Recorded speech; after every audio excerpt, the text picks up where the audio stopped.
Friends, तो हम लोग पढ़े हैं एसएससी जीडी के परीक्षा का आप लोग का वो महत्वपूर्ण क्वेश्चन जो कि आपको हिंदी में डायरेक्ट आपको एग्जाम में पूछने की संभावना है। ठीक है, तो आप लोग को 10 क्लास में 10 दिन के अंदर लगभग 40 क्लास आपको कंप्लीट होने वाला है। और ये जितने भी क्वेश्चन है आप लोग को प्रीवियस ईयर पे आएगा और जितने प्रीवियस ईयर के एक एक पॉइंट है सभी को हम लोग डिस्कस करेंगे। ठीक है, तो ये हम लोग का चल रहा है प्रैक्टिस सेट 16 और वो क्वेश्चन लेंगे जो आपको एग्जाम आगामी जो एग्जाम एसएससी जीडी का जो पेपर हो रहा है उसमें देखने को मिल सकता है। ठीक है, तो हम लोग का क्लास है 16। यदि आप लोग नए हैं तो चैनल पे आप लोग क्या कर दीजिए, चैनल को जुड़ जाइए, चैनल पर जुड़ जाइए, क्योंकि आप लोग को बता दें यहाँ पे लेटेस्ट प्लस प्रीवियस ईयर के क्वेश्चन जितने भी वैकेंसी आती हैं उन सभी के आपको लेटेस्ट प्लस प्रीवियस ईयर के क्वेश्चन आप लोग को देखने को मिलेगा। ठीक है, तो चलिए बिना देरी किए हम लोग क्लास को शुरू करते हैं। तो आज का हमारा जो पहला क्वेश्चन है उसे देखते हैं।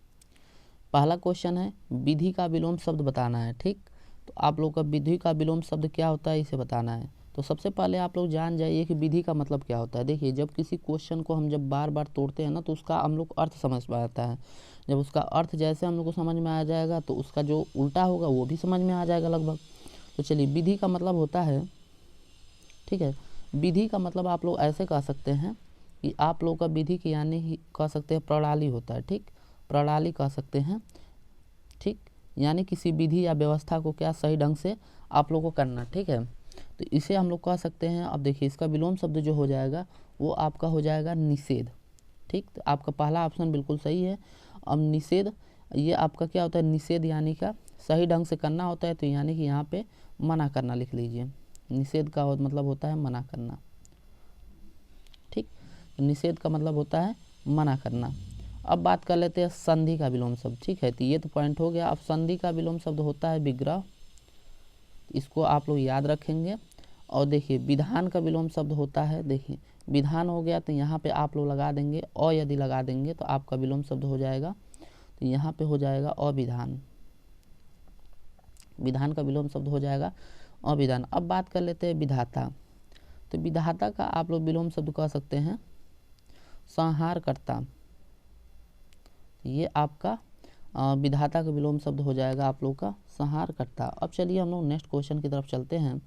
तो देखिए, हम लोग का जो नेक्स्ट क्वेश्चन है बहुत ही आसान क्वेश्चन दिया है। देखिए, गंगा भारत की बड़ी नदी है, रेखांकित शब्द का आप लोग को विलोम शब्द बताना है। यानी कि हम लोग को विलोम शब्द बताना है, बड़ी का आप लोग का विलोम शब्द बताना है। तो बड़ी का विलोम शब्द हो जाएगा आपका छोटी। ऑप्शन नंबर ए बिल्कुल करेक्ट आंसर है। ठीक, अब आपसे लेकिन पूछ दिया क्वेश्चन में कि आपका पुराना का विलोम शब्द क्या हो जाएगा।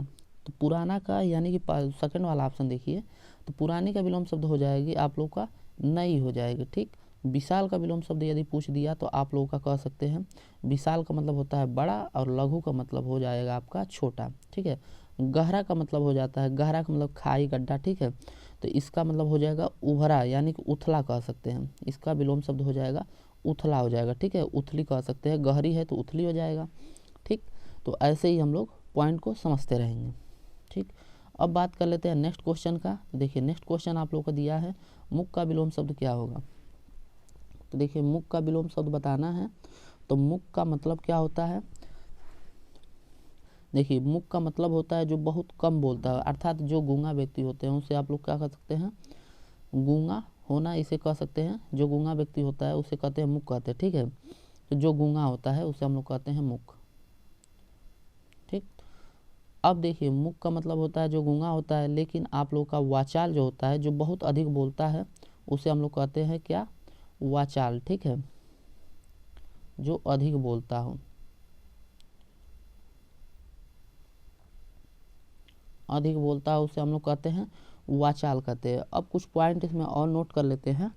देखिए, आप लोग कह सकते हैं। अब देखिए, चलिए नेक्स्ट पॉइंट पे देखते हैं हम लोग। देखिए, नेक्स्ट पॉइंट है आप लोगों का अब प्राची का विलोम शब्द क्या होगा। तो प्राची का मतलब क्या होता है उसको देखिए। तो प्राची का मतलब होता है जैसे कि आप लोग कह सकते हैं कि प्राची जो है आप लोग कह सकते हैं कि आप लोग का क्या हो जाएगा, अर्थ इसका होता है पूरब होता है। ठीक है ना, तो प्राची का जो अर्थ हो जाएगा इसको हम लोग कह सकते हैं पूरब कह सकते हैं, पूरब लिख लीजिए। इसका जो अर्थ होता है आप लोग कह सकते हैं पूरब। ठीक है, तो प्राची का अर्थ जब हम लोग पूरब कह देंगे तो इसका जो विलोम शब्द होगा यानी कि पूरब का होता है पश्चिम। अब पश्चिम का जो आप लोग कहते हैं तो इसको आप लोग का ऑप्शन हो जाएगा ऑप्शन नंबर सी यानी कि प्रतीची हो जाएगा। ठीक है, प्रतीची आप लोग का ऑप्शन में बिल्कुल करेक्ट ऑप्शन हो जाएगा। ठीक, तो प्रतीची बोलते हैं। ठीक है, तो पश्चिम का होता है प्रतीची, तो इसको आप लोग पश्चिम भी बोलते हैं। तो देखिए ऐसे ही क्वेश्चन हम लोग को घुमा के पूछ देता है। अर्थ देखिए पूरब और पश्चिम था, लेकिन आप लोग का ये आपका समानार्थी वर्ड दे दिया, जिससे हम लोग कन्फ्यूज हो जाते हैं बार बार। ठीक है, अब बात कर लेते हैं उदीची का विलोम शब्द क्या होगा। तो देखिए उदीची का मतलब होता है उत्तर। ठीक, इसका आप लोग जानते रहिए। तो उत्तर का आप लोग का क्या हो जाएगा, विलोम शब्द आप लोग का हो जाएगा। देखिए यहीं पे लिख देते हैं, तो इसका विलोम शब्द हो जाएगा अवाची। ये आपस में ये सब क्या है, दोनों विलोम शब्द है। तो अवाची का मतलब होता है दक्षिण।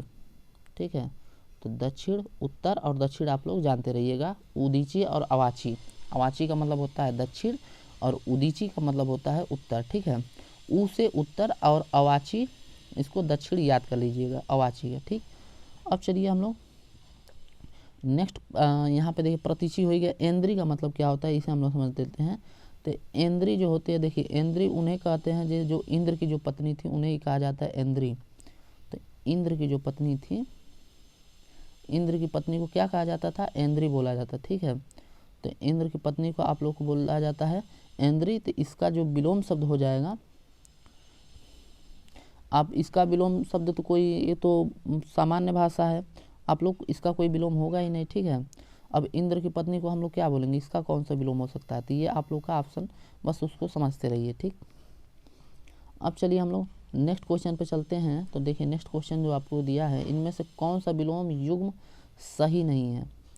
तो इनमें से कौन सा विलोम युग्म सही नहीं है, यानी कि ऑप्शन 4 दिया है, इनमें से कोई एक गलत है, गलत की पहचान करना है।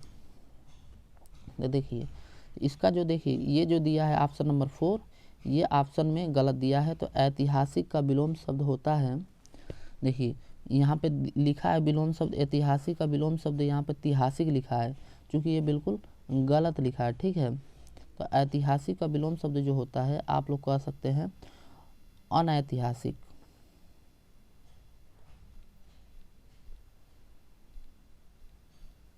इसको आप लोग कह सकते हैं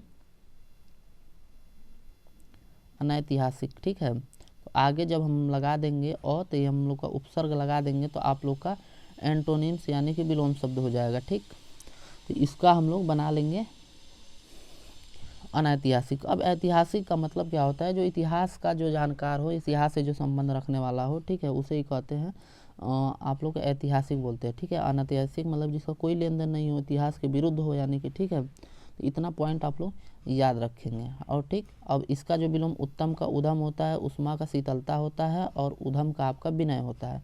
तो यहाँ पे उत्तम का अधम है, यहाँ उधम का विनय है, तो इतना आप लोग ध्यान रखिएगा। ठीक है, तो अब चलते हैं नेक्स्ट क्वेश्चन पे। देखिए नेक्स्ट क्वेश्चन है, कौन सा विलोम युग्म सही है। इसमें से बताना है इसमें से कौन सा सही है, यानी कि एक कोई गलत है और 3 कोई गलत है और एक ही आपका सही है। तो यहाँ पे आप लोग को बार बार लिखवाए थे, आप लोग का अत का इति होता है ये विलोम शब्द। ठीक है, अब अत का मतलब क्या होता है, अत का मतलब देखिए आरंभ होता है, आप लोग कह सकते हैं एक तरह से शुभ कामना, यानी कि कोई कार्य करने का जो पहले का जो समय होता है उसे कहते हैं अत, यानी कि क्या कहते हैं आरंभ। ठीक है, अब इति का मतलब होता है समापन, यानी कि अंत होता है। ठीक है, तो अत का अर्थ हो जाएगा विलोम शब्द हो जाएगा इति हो जाएगा। ठीक, अब देखिए कवि का दिया है यहाँ पे, तो कवि का देखिए, कवि का जो विलोम शब्द यहाँ पे क्या लिखा है, कवि का विलोम शब्द आप लोग को दे दिया है कवियत्री। चूँकि देखिए यहाँ पे आप लोग का मात्राएं में अशुद्धि है। ठीक है, तो यहाँ पे कवियत्री स्त्रीलिंग शब्द है, लेकिन जो इसका शुद्ध रूप होगा ना, ये आपका कवियत्री ऐसे होता है, कवियत्री। ठीक, तो कवियत्री यानी कि छोटी का मात्रा रहेगा, ना कि बड़ी की मात्रा। तो यहाँ से इस तरह से ये आपका गलत था। ठीक, अब बात कर लेते हैं योगी का। तो योगी का मतलब क्या होता है, योग साधना करने वाला जो व्यक्ति होता है उसे कहते हैं योगी। और जो हमेशा बीमार उमार अस्वस्थ रहता है उसे आप लोग कहते हैं रोगी कहते हैं। लेकिन आपका योगी का जो विलोम शब्द हो जाएगा, ये आपका होता है भोगी होता है, ना कि आपका रोगी हो जाएगा। ठीक है, तो योगी का विलोम शब्द आप लोग याद रखिएगा भोगी हो जाएगा। ठीक है, और रोगी का जो स्वस्थ व्यक्ति होता है उसे हम लोग कहते हैं, इसका हो जाएगा रोगी का स्वस्थ होता है, ठीक। अब देखिए विद्वान का, तो विद्वान जो है आप लोग का, विद्वान का मतलब क्या होता है, जो शिक्षित व्यक्ति होता है। और देखिए इसी का ये स्त्रीलिंग है, ठीक है।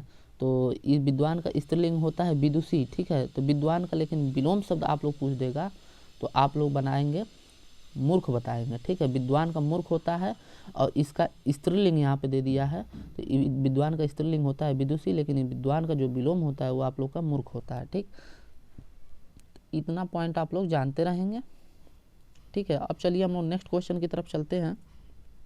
तो देखिए नेक्स्ट क्वेश्चन हम लोग का दिया है, निम्नलिखित में से कौन सा युग्म सही है। तो चलिए हम लोग जल्दी जल्दी करते हैं, इनमें से कौन सा युग्म सही है इसको बताना है। तो देखिए इसमें सही जो है ह्रास का वृद्धि होता है, ठीक है। ह्रास का मतलब कि बहुत कम, यानी कि क्षय छीड़ता जो होता है उसे ह्रास कहते हैं। और वृद्धि का मतलब होता है कि बहुत अधिक, ठीक है। यानी कि जो समृद्धि होता है वही उसी को कहते हैं वृद्धि, यानी कि वृद्धि का जो समानार्थी होता है समृद्धि भी होता है, ठीक है। तो ये भी आप लोग पॉइंट याद रखेंगे, ठीक। अब बात कर लेते हैं विशाल का। तो विशाल का आप लोग को विलोम शब्द बताए थे, विशाल का आप लोग लिख लीजिए क्षुद्र होता है, ठीक है। कायर होता है, आप लोग विशाल का विलोम शब्द हो जाएगा क्षुद्र लिख लीजिए, ठीक है। और महान का आप लोग को विलोम शब्द हो जाएगा तुच्छ, ठीक है। महान का विलोम शब्द जो आप लोग कहते हैं इसको कहते हैं तुच्छ बोलते हैं, ठीक। तो इतना आप लोग पॉइंट याद रखेंगे। अब बात कर लेते हैं विषाद का। तो विषाद का विलोम शब्द आप लोग का हो जाएगा, विषाद का आप लोग कह सकते हैं प्रसाद कह सकते हैं, ठीक है। प्रसाद हो जाएगा। और शोक का विलोम शब्द आप लोग का हो जाएगा शोक का। देखिए शोक का मतलब होता है कि बहुत ही गम में डूबा रहना, ठीक है। और हर्ष का मतलब होता है कि हर्ष होता है खुशी मनाना, ठीक है। तो ये आप लोग कह सकते हैं शोक का विलोम शब्द हो जाएगा हर्ष हो जाएगा, ठीक। तो ये सब पॉइंट आप लोग याद रखेंगे। अब बच रहा है एक असभ्य का। तो असभ्य में यदि हम अ हटा देंगे तो इसका विलोम शब्द हो जाएगा सभ्य। और बर्बर का जो होता है आप लोग इसको पॉइंट में याद रख लेंगे, तो बर्बर का होता है आपका सदय होता है विलोम शब्द, ठीक है।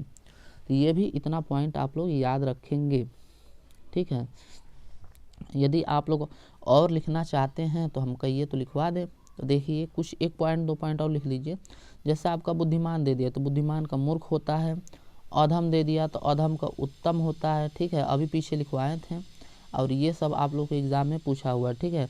नश्वर एक पूछ देता है, नश्वर का होता है अनश्वर, ठीक है। तो ये सब भी आप लोग के एग्जाम में आया हुआ था, तो इसको भी आप लोग लिख लेंगे, ठीक। अब देखिए आस्था का विलोम शब्द बताना है, ठीक है। तो आस्था का मतलब क्या होता है, आप लोग बताइए। आस्था का मतलब क्या होता है, जो ईश्वर में क्या रखता हो। आस्था का मतलब क्या होता है, जो ईश्वर में विश्वास रखता हो, ठीक है। यानी कि कह सकते हैं क्या होता है, इसका विलोम शब्द जब हम लोग कहेंगे तो अनास्था हो जाएगा, ठीक।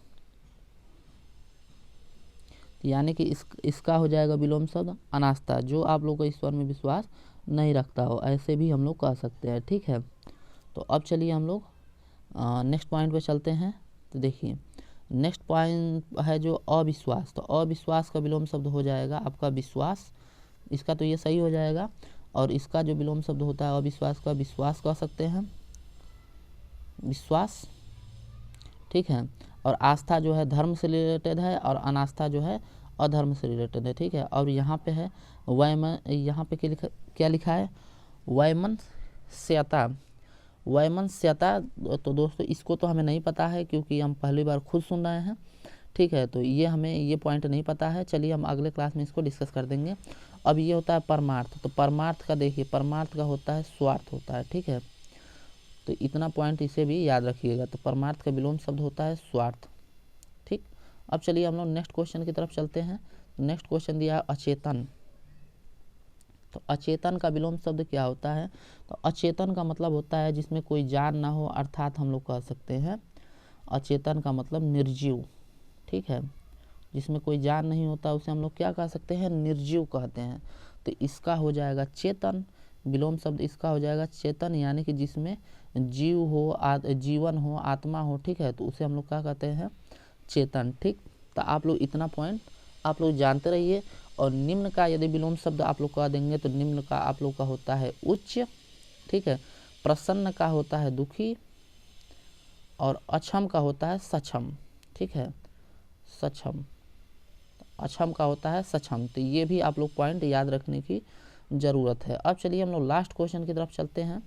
तो देखिए यहीं पे हम लोग का क्वेश्चन आप लोग का यहाँ पे ख़त्म हो रहा है, ठीक है। तो आप लोग क्लास को लाइक ज़रूर कीजिएगा और शेयर भी ज़रूर कीजिएगा, ठीक है।